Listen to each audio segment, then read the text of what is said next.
The notice said to be polite but firm.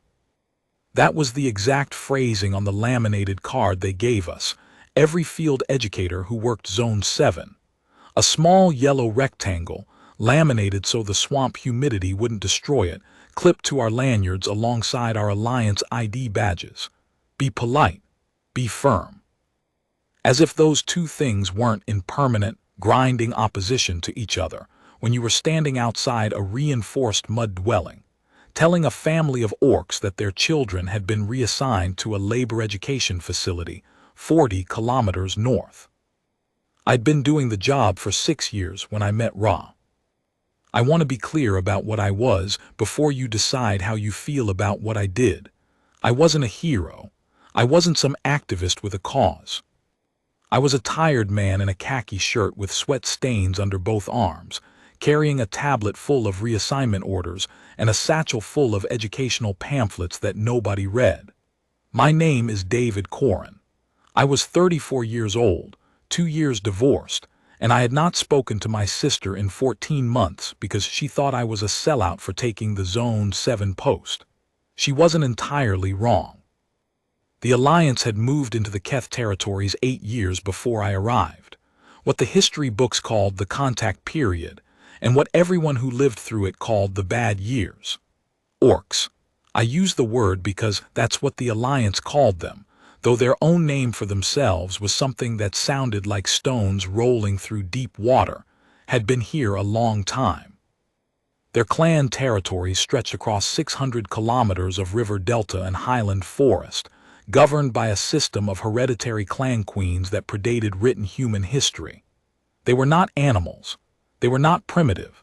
They were, by any meaningful metric, running a sophisticated civilization. They had medicine, music, architecture, a legal tradition that could shame most human bar associations. They also had the misfortune of sitting on top of the largest deposit of threnium ore ever discovered, which was the most efficient fuel source for the warp-fold drives that made interstellar travel commercially viable. So, the Alliance came in and the Alliance stayed, and the Orcs got Zone 7. Zone 7 was what happened when a bureaucracy tries to contain an entire people and runs out of imagination. 12 square kilometers of low-lying delta land, flood-prone in spring, sweltering in summer, fenced with smart wire that didn't shock you but logged every exit. The clan queens were still technically in power inside the fence, but their authority had been systematically hollowed out. Children over the age of 8 were eligible for reassignment to educational integration facilities, which was the current branding for what had previously been called reacculturation centers, and before that had been called something that nobody said out loud anymore. The facilities weren't actively brutal. That was the thing that made it so easy for people like me to work for them. Nobody was hurting anyone. We were just separating children from their families, removing them from their language and their oral histories and their understanding of who they were, and replacing those things with a curriculum designed to produce Alliance-compatible labor, and we were doing it with pamphlets and tablets and laminated yellow cards. Be polite, be firm. I met Ra on a Tuesday in the 3rd week of the autumn reassignment cycle. She was 7 years old. The records listed her as belonging to the Varak clan, which was one of the oldest lineages in the Delta territories. The clan of the Deepwater Queens, the Orcs said, the ones who had first learned to speak to the current. Her mother had died the previous spring, which was why her name had come up in the reassignment pool. Children with living clan mothers were harder to process because it required 2 forms of guardian consent, and the clan queens had long since learned to refuse and re-refuse and appeal and delay until the cycle reset. Orphans were easier. That was in the policy documents, though nobody said it that way. I knocked on the door of the dwelling they had her listed in. The sound of the knock on orc-built construction was different from what you'd expect. The walls were a composite of river clay and a fibrous material they wove from delta reeds, and it absorbed sound in a way that made knocking feel like you were asking permission of the building itself. Nobody answered. I checked my tablet. The household was registered to a secondary guardian, a male of the Varak clan, name listed as Karak II, which meant he was the second Karak in the clan's current generation. I knocked again. The door opened about 6 centimeters and a pair of eyes looked at me. The eyes were gold. All orcs had the same burnished gold irises, though the shade varied, and I had learned over 6 years to read those variations the way you learn to read weather. These eyes were dark gold, almost amber, and they were regarding me with an expression that I had never seen on a child before. Not fear, not hostility, something more careful than either of those things. Assessment. "You're the education man," she said. Her standard was perfect. That surprised me. Most Zone 7 children her age spoke standard haltingly, with the rolling rhythm of deep keth underneath every sentence. But this child spoke it the way you learned it from a very good teacher or from spending a lot of time listening to people who used it precisely. "The guardian is not here. He left yesterday." "Do you know when he'll be back?" "No." I checked my tablet. The reassignment window was open for another 6 days. Protocol said I should note the failed contact, log the secondary follow-up requirement, and come back tomorrow. That was what I was supposed to do. "Are you alone in there?" I asked. The eyes did not answer, which was its own kind of answer. I pushed the door open. I know that was wrong. I know how it reads.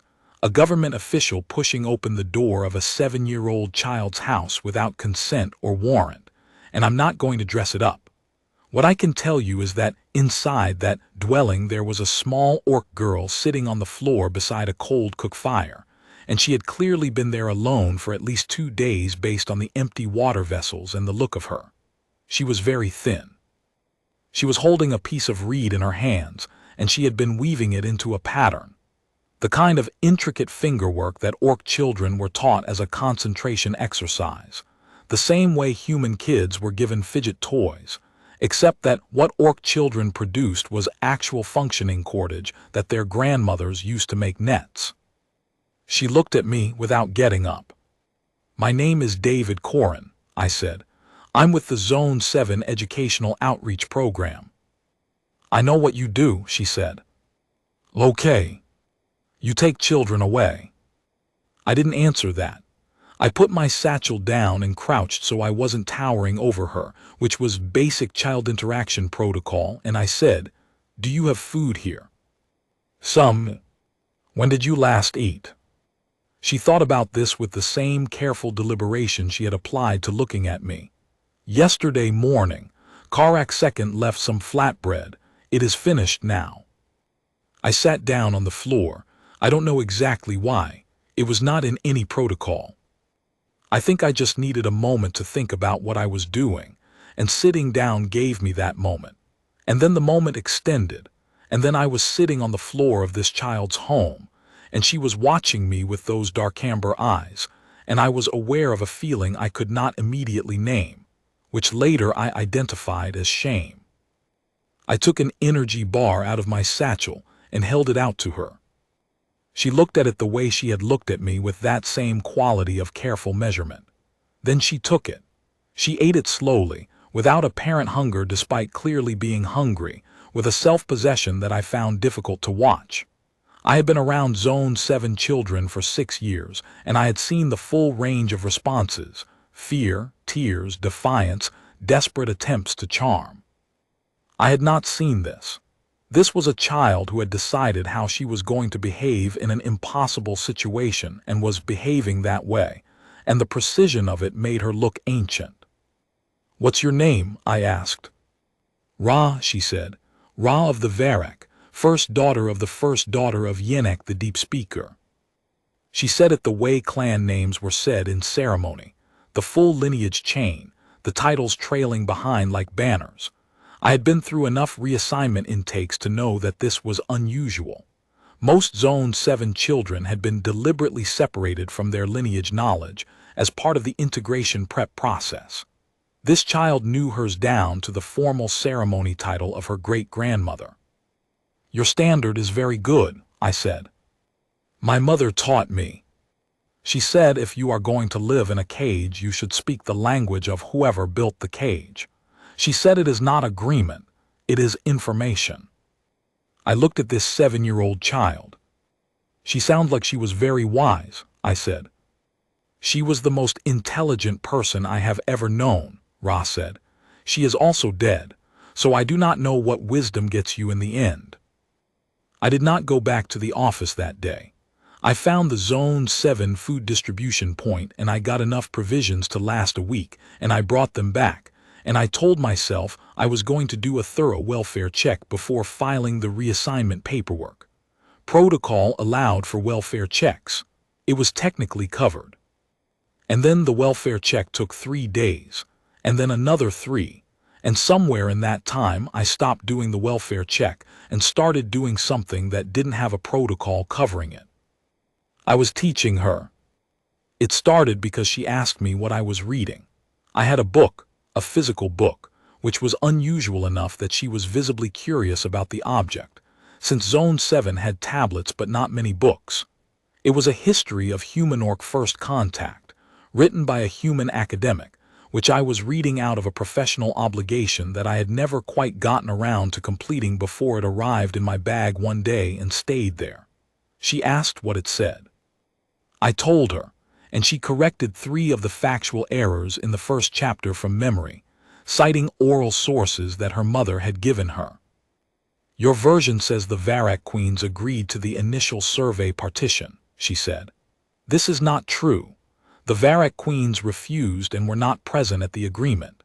The agreement was signed by the Kurath clan, who did not have authority over Varak territories. The Alliance scholar who wrote this either did not interview any Varak sources or did not believe them. I looked at the book and then at her. How do you know that? Because my great-grandmother was there, she said, and she told my grandmother, and my grandmother told my mother, and my mother told me. We keep things this way because your people take our books. I put the book down. What else did your mother tell you? She told me for the next 4 hours. I took notes. That was the beginning. She taught me the Orc oral history tradition, the layered system of memorization that allowed a culture to carry accurate records across generations without physical documents. I taught her mathematics beyond what the Zone 7 curriculum provided, which she consumed the way dry ground consumes rain, immediately, completely, without visible effort. She had been educated in patches by her mother and by older clan members who treated her with a deference that I didn't understand yet. She had gaps in formal knowledge and vast depths in everything that the formal curriculum didn't cover. She knew how river currents move through the delta in different seasons and why. She knew the medicinal properties of 43 different plant species. She knew the complete historical record of every clan queen succession in the 6 main Keth clans for the past 300 years. She had been told her entire short life that this knowledge didn't count. I did not file the reassignment paperwork. I submitted a series of welfare check extensions, which required countersignature from a zone supervisor who I knew was 12 days behind on his administrative queue and would sign anything that cleared his backlog.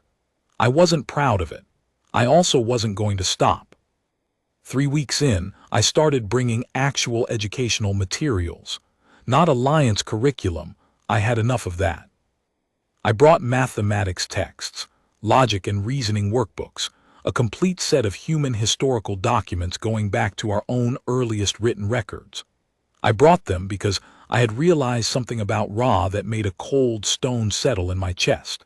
She was the most naturally intelligent being I had ever encountered, and the system I worked for was designed to sand that down until it fit into a pre-cut slot in the labor structure. She was also, I noticed, being visited regularly by elderly orcs from elsewhere in Zone 7. They came in the early morning before I arrived, and they came briefly, and they left before I showed up. I knew this because of the marks, small symbols worked in reed weaving that appeared on the door frame, messages in a coded domestic language that adult orcs used to communicate with each other without Alliance interpreters knowing what was being said. Ra told me about them, eventually. She was being visited by the surviving elders of 6 clans. They were bringing her history lessons. They were also bringing her something else, which she didn't explain until the day she showed up at the door wearing a cord of woven delta reed around her wrist that had 7 knots in it. "What's that?" I asked. "The deep cord," she said. "It is given to a Varak firstborn when the clan elders acknowledge her succession. It means I am the head of the Varak clan now." I stared at her wrist. "You're 8 years old." "I know how old I am." "The Alliance doesn't recognize." "The Alliance," she said, with the precise neutrality her mother had apparently gifted her as a birthright, "does not need to recognize it. The Varak do." I sat with that, then I said, "Are you safe?" She looked at me with those dark amber eyes. "From what?" "The elders coming here, if the wrong person notices." "I know," she said. "We are careful." She paused. "You are careful also. You have been filing wrong documents for 2 months. Welfare check extensions. Documents that say I am not ready to be taken away." She regarded me steadily. "Why?" I thought about the laminated yellow card on my lanyard. Be polite, be firm. I thought about what I had been doing with my politeness and my firmness for 6 years before I knocked on this door. "Because you're not," I said, "ready to be taken away. You're not ready to be made into something smaller than what you are." Ra looked at me for a long moment. Then she said very quietly, "David Corin, you are a strange human." That was as close to affection as she got for the first 6 months. I'll take it. We found a rhythm. Mornings were her oral history work, the memorization chains, the ceremonial language, the clan law. I sat and listened and asked questions that she treated as either interesting challenges or as evidence of how much I still didn't understand about basic things, which was fair. Afternoons were formal academics. She had blown past the Zone 7 curriculum within the first month, so I was constructing her education on the fly, pulling from everything I had access to, supplementing with materials I ordered through the educational supply channel, and logged as general classroom supplies in case anyone checked. She worked through a year of mathematics in 3 weeks. She read human political philosophy and debated it with me with the rigor of a second-year university student. She read human law, alliance law, specifically, and identified 47 clauses in the Zone 7 administration charter that were being applied in ways that directly contradicted the charter's own stated principles. This clause says that clan governance structures must be preserved within any administrative framework, she said, pointing at the tablet. This one says that hereditary authority must be recognized in allocation of resources. This one says that children may not be removed from family units without evidence of direct harm. You have been telling me these things are not true. The document says they are true. The document says they're supposed to be true. Then why are they not true? I looked at her. She was 9 now. She looked older, because people found ways to make them not true and nobody stopped them. Who was supposed to stop them? People like me, I said. Ra looked at the tablet. She looked at me. You are stopping now, she said, slowly. With bad paperwork. Yeah, I said, with bad paperwork. She nodded, as if this was an assessment she'd already made and was now confirming. Tell me more about the appeals process, she said. That was the year she started teaching herself. I had stopped being the one ahead of her at some point. I couldn't tell you exactly when, but there was a day when she explained something to me that I genuinely hadn't understood before. Not a fact, but a framework. A way of seeing how systems applied pressure and where they were vulnerable. And I realized she had synthesized it herself from a combination of sources I had given her and oral histories that predated my civilization. After that, it was more accurate to say we were working together than that I was her teacher. The elders kept coming. More of them from more clans. The cord on her wrist gained complexity. I could see she had added to it, small supplemental knots interwoven with the first 7, and I knew enough by now to know that each additional knot meant another clan elder had affirmed something, but I didn't know what. She didn't tell me everything. She knew what to tell me and what to hold back, and she had that discernment at 9 years old in a way that most adults never managed.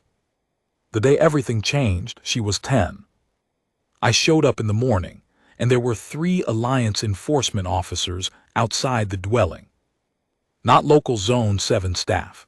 These were Central Administration, with the gray uniform and the full-spectrum ID scanners, which meant they had found something in the paperwork that my supervisor's administrative backlog hadn't fully buried. One of them was holding a tablet with a reassignment order on it that had been escalated to supervisor override level, which meant it didn't need my countersignature. Mr. Corin, the one in front said. He was a compact, professionally neutral man who made me think of every piece of bad news I had ever received in an official capacity. There's been a flag on your welfare check filings. We're here to complete the reassignment of minor designation Ravi 0047. I looked at the order on his tablet. There are procedural issues with that order, I said.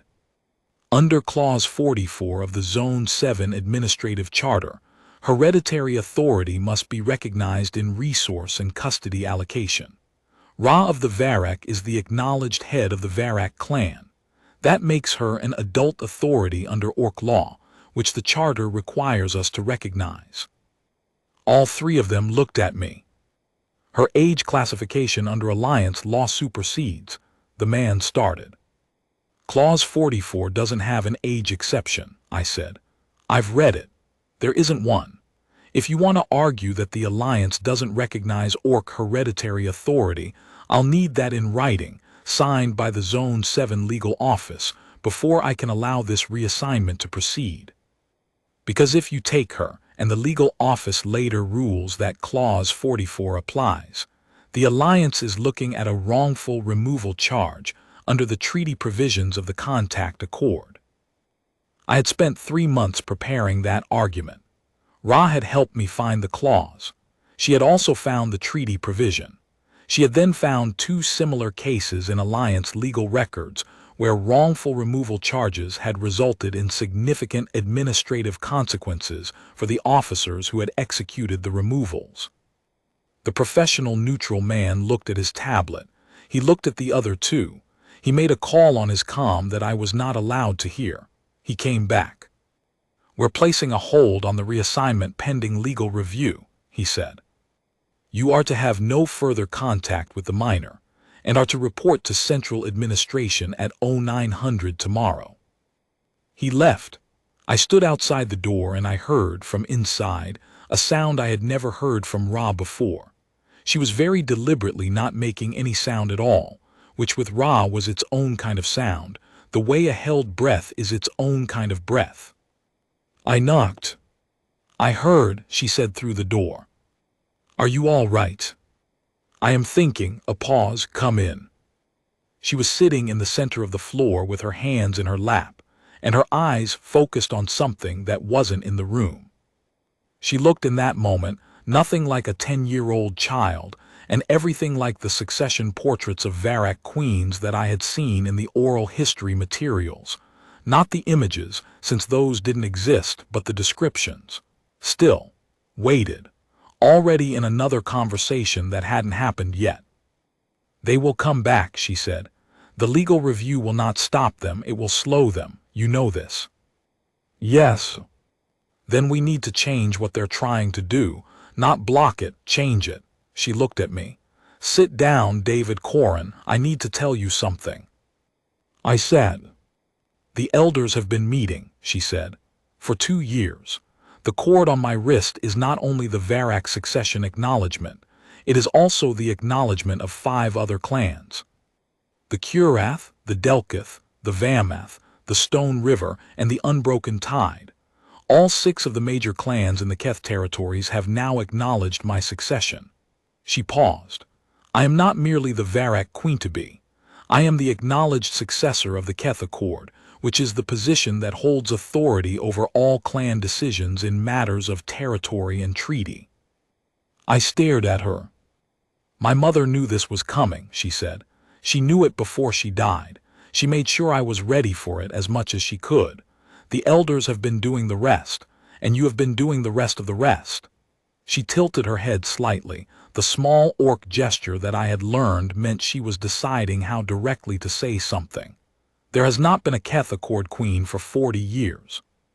The last one died in the contact period.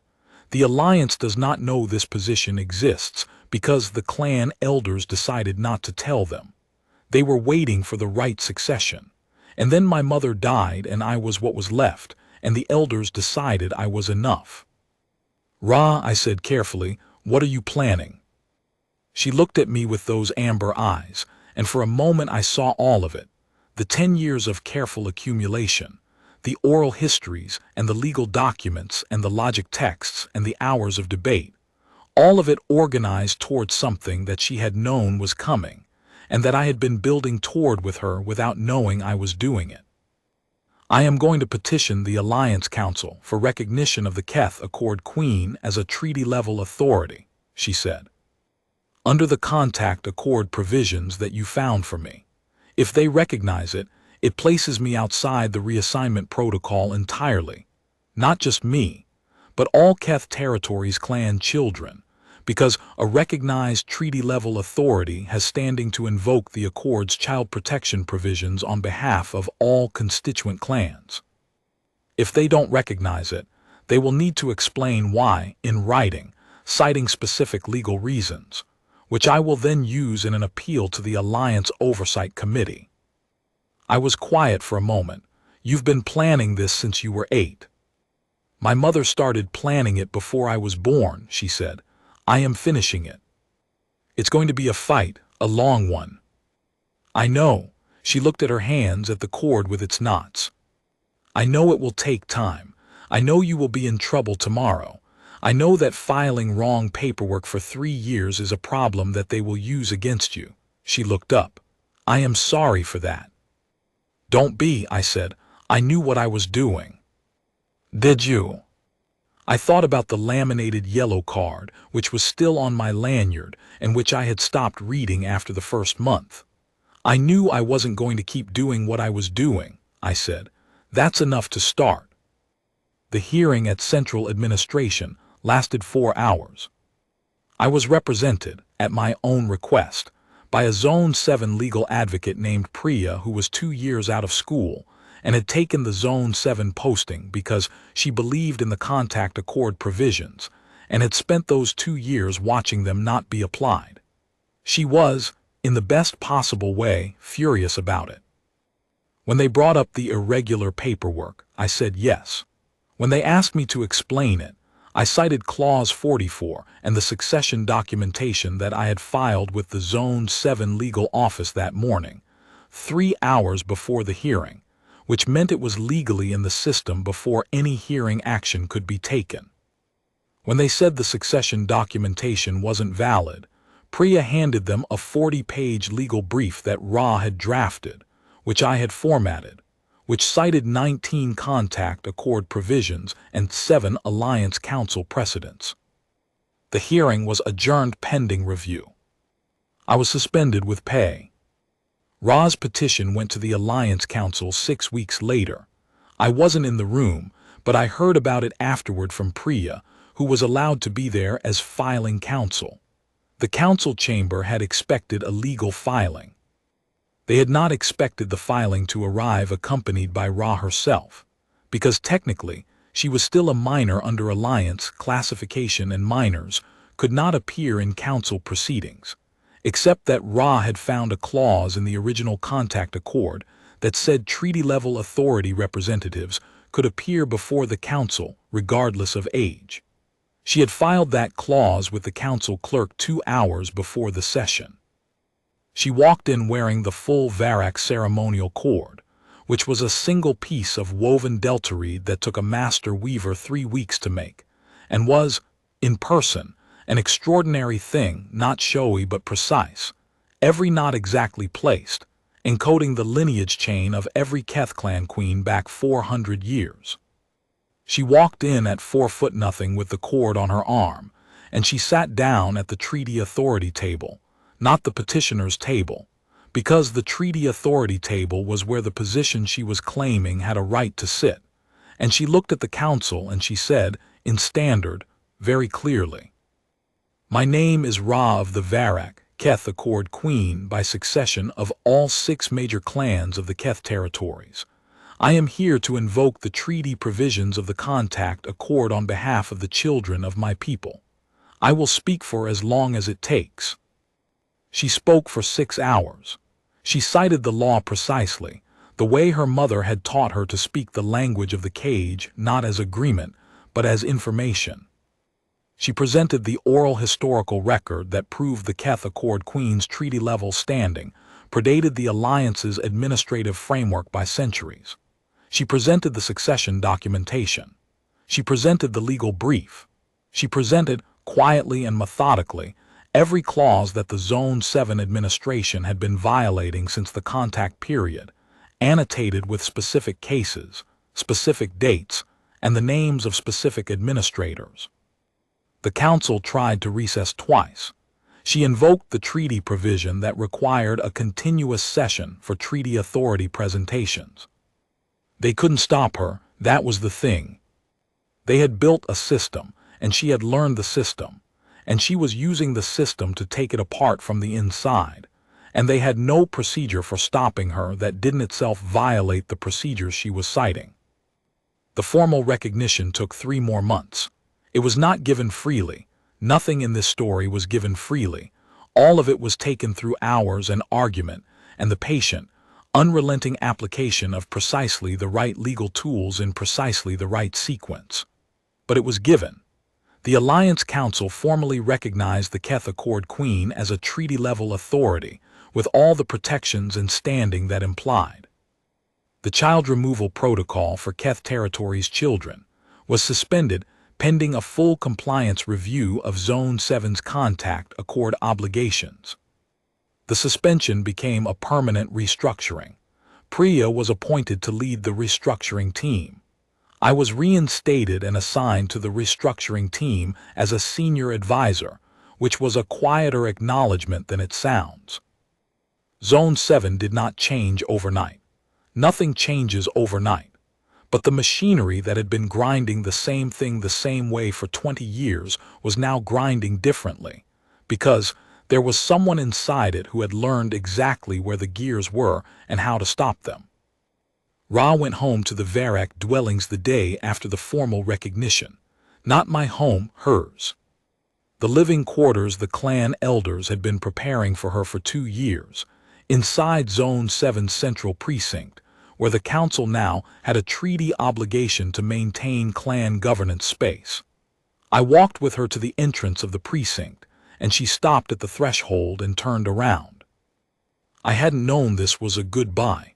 I hadn't been thinking about it that way. She looked at me with those dark amber eyes that had assessed me through a 6-centimeter gap in a door 3 years earlier, and found me worth talking to despite everything I was wearing and everything I represented. "You know," she said, "you were a terrible government official." "Yeah," I said. "You were also a good teacher." I didn't trust my voice for a moment. "You taught yourself," I said. "I just brought the books." "You also sat on the floor," she said. "When you could have stood, that was the first thing." I nodded. "I will need good advisors," she said. "In the years ahead, the recognition is a beginning, not an end." She looked at the cord on her wrist and something in her face shifted. She was 10 years old again briefly for just a moment before the queen weight settled back. There are 6 clans whose children need to come home. There are 40 years of records that need to be unsealed. There is a lot of work. "There is," I said. "You are good at paperwork," she said, "even the wrong kind." That was the closest she had ever gotten to a joke. I laughed, and she watched me laugh with the expression I had come to recognize as her version of satisfaction. A slight easing around the eyes, a deliberate neutrality that was itself a kind of warmth. "I'll be here," I said. "I know," she said. She walked through the threshold into the precinct. The clan elders who had been waiting inside, 6 of them, one from each acknowledged clan, all of them old in the way that people who have been waiting a long time look old, straightened when she crossed the threshold. Not into deference, into recognition. There is a difference, and I had spent 3 years learning it. The ceremony was brief. I wasn't supposed to see it, it was clan business, not mine. But the threshold was open, and I was standing right there. And what I saw was this. They placed a second cord beside the first one on her wrist, this one in darker reed, the reed from the deep water of the delta where the Varak queens were said to have first learned to speak to the current. And Ra stood still for it with her hands at her sides and her eyes straight ahead. And then one of the elders said something in deep Keth that I didn't catch, and all 6 of them inclined their heads. She was 11 months shy of 11 years old.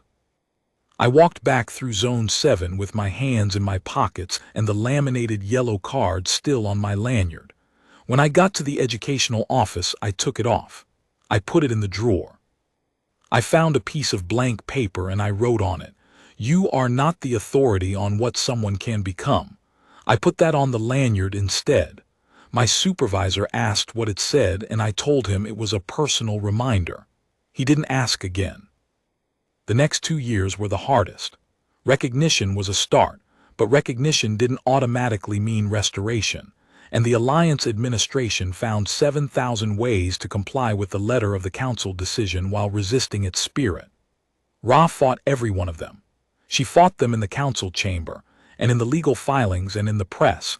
She had a gift for the precise, undeniable statement, the sentence that was impossible to argue with and equally impossible to ignore. She said things in standard that landed like dropped stones, and said things in deep Keth that the elders said had not been said in 40 years, the old formal register of the Accord Queens, the language for speaking to things larger than yourself. The children started coming back in year 2. Not all of them, some had been in the facilities long enough that the return was complicated, and some didn't want to return, and both of those things were heartbreaking in ways that I am not going to minimize. But the ones who came back to Zone 7 that was changing, because Ra was changing it, clause by clause and case by case and month by month, the way water changes stone, not by force but by persistence. I was in the room the day she turned 13, when the Alliance Council voted to formally rename the Keth territories to their original Orc designation, which translates roughly to the Living Delta, and to acknowledge the Keth Accord structure as the governing authority within those boundaries. The vote wasn't unanimous. Nothing that matters ever is. But it passed. Ra received the news sitting at the Treaty Authority table. She received it with the same deliberate stillness that she had received everything. The same quality of not performing any emotion that she didn't actually feel, which I had come to understand was not coldness but precision. She felt things deeply, and she expressed them exactly, neither more nor less than what was true, and what was true in that moment was something I couldn't name from the outside. Afterward, when the chamber had emptied and it was just me and Priya and 2 of the clan elders and Ra, she sat quietly for a moment with her hands in her lap. Then she said, "There is more." "There's always more," Priya said. "Yes," Ra said, "but this is a different kind of more." She looked at her wrist, at the cords. There were 5 of them now, additional succession marks from the subclans within each major clan, the count climbing as her authority consolidated. "This is the kind that you build from, instead of the kind that you only fight." She looked at me. "Thank you," she said simply. "You did this," I said, "not me." "You sat on the floor," she said again, as if this answered something. And the more I thought about it, the more I thought it did. It wasn't the legal arguments. It wasn't the documents or the clauses or the 3 years of careful work. It was the moment before any of that, when I sat on the floor of a cold dwelling next to a hungry 7-year-old and handed her a food bar and stayed.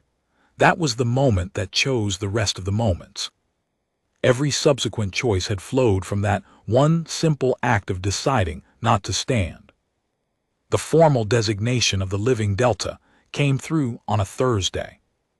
I was in the educational restructuring office when I got the notification, sitting across from a stack of intake records for children who were being returned and needed educational assessments. What they knew, what they'd lost, what would need to be rebuilt.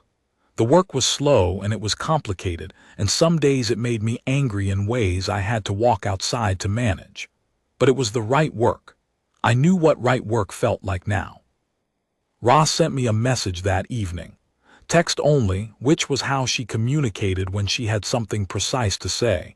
It read, "The current is moving. Come to the precinct in the morning. I want to show you something." I went. She showed me the new maps the clan cartographers had drawn of the living delta, marking the territorial designations the way they had been marked before the contact period. The river names in Deep Keth, the clan boundaries as they were supposed to be, the sacred sites that had been listed in Alliance records as resource coordinates, and were now being restored to their proper designation as places. She walked me through them for 2 hours, point by point, explaining what each place meant and who had lived there and what had happened and what was being rebuilt. At the end she said, "The Varric have a ceremony for teachers. My mother told me about it.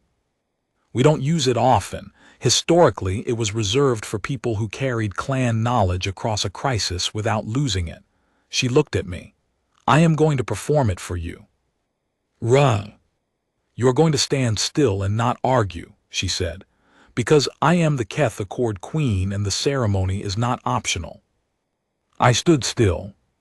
She took a piece of delta reed from the inside pocket of her formal robe, a single reed, already partly woven into a small cord, 6 knots with space for more, and she said something in Deep Keth, the old formal register, the language for speaking to things larger than yourself. Then she tied the cord around my wrist.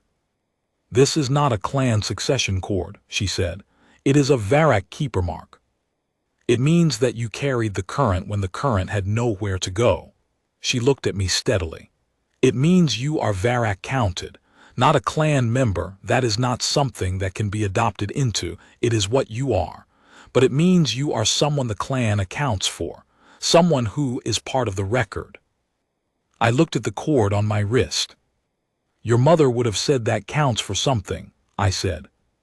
"My mother was right about most things," Ross said. "Come, there are more maps." She was already walking. I followed. "That's the whole of it, or the whole I can tell, because the work is still happening and the current is still moving, and there are more maps every month. The territory of the possible expanding in ways I couldn't have imagined from the outside of a 6-centimeter open door 3 years ago, 3 years before that, all the years ago that it started. I am not a hero. I know that. I am a man with a cord on his wrist who sat on the floor at the right moment and stayed there long enough for something irreversible to begin. Ra did the rest. She did all the important rest. She knew things I didn't know and fought in ways I couldn't fight and saw farther ahead than I was capable of seeing, and she did all of it before she was old enough by any measure to have to. What I did was stay. I think about the yellow card sometimes. Be polite. Be firm. I wonder if the person who wrote it understood what they were actually telling us, that politeness and firmness were the 2 tools of a system that wanted you to push forward without having to feel it, to be pleasant about the pushing, to be resolved about it, so that the thing being done would feel done correctly, so that the person doing it could go home and sleep. I didn't sleep well for 3 years. I do now. Outside the window of the educational restructuring office, Zone 7 is becoming something that doesn't have a name yet in either Standard or Deep Keth, which means it's new, which means it didn't exist before, which means something got made that wasn't there. The delta reeds grow all the way to the smart wire fence, which doesn't log exits anymore because the fence was decommissioned 9 months ago. Children run past the window sometimes.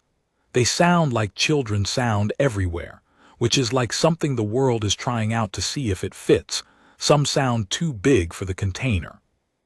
I have a new lanyard card. I made it myself. It says stay. That's enough for 1 lifetime, maybe 2.